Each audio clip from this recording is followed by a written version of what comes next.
Ganda mo, kaya na sobrang ganda ng nanay mo yun. Diyos ko, babae niya, no? Kamukha niya, tatay niya. Kamukha mo si Juancho.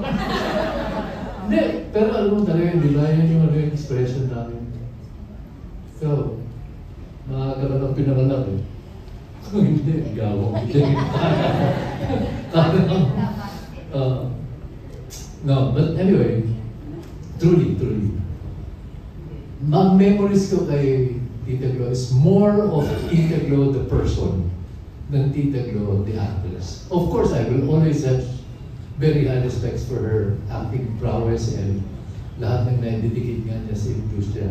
But, mas malaking bagay sa akin yung the times when we visit MG's bahay nila and we get to see her and she sits down for a while. She doesn't really say much. Except the fact that she will greet, of course, will greet her, she'll greet you back. Mga greetings of about 3 minutes. Hello, Emo. Alright, good as pagka-alis ka, alis ka na. Diba? Ano siya rin papadala na telegram.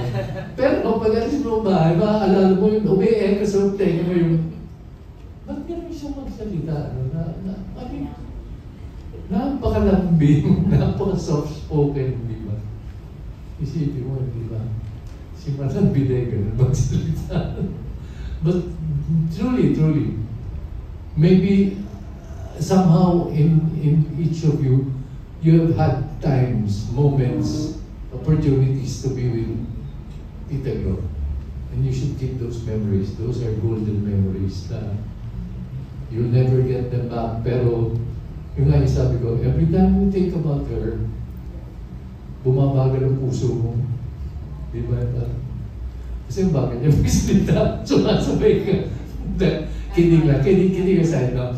But she's such a wonderful woman, a lovely person in and out, a daughter of God, and I will always remember her and love her. Yun lang po. Thank you.